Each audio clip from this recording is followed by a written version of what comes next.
Ex-footballer George Weah is expected to face Liberian Vice President Joseph Boakai in a runoff for the country's presidency after no candidate gained an absolute majority in the October 10 election.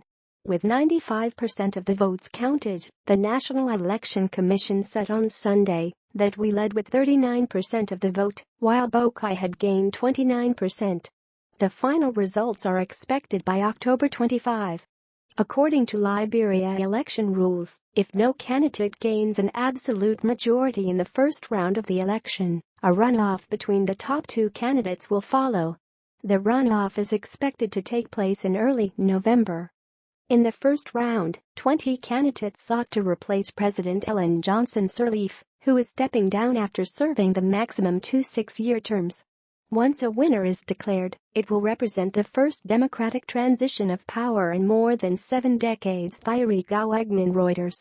Weah, who is running under the Coalition for Democratic Change (CDC), is considered one of the greatest African football players in history, winning the 5th World Player of the Year award in 1995.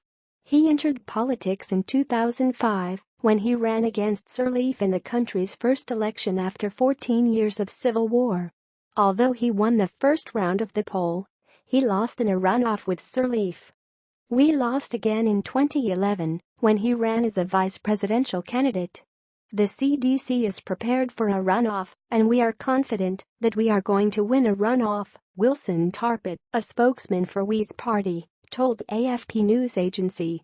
According to local media, Boakai, 72, has sought to somewhat distance himself from Sirleaf and define his own political agenda. Read more. Justice eludes Liberia's civil war victims 14 years on. Mohammed Ali, a spokesman for the ruling Unity Party, told Reuters news agency that the party is disappointed that there is going to be a runoff, but the party will accept it and go with it. Once a winner is declared, it will represent the country's first democratic transition of power in more than 70 years. Liberia emerged from a brutal civil war in 2003 after more than 250,000 people were killed in 14 years of fighting.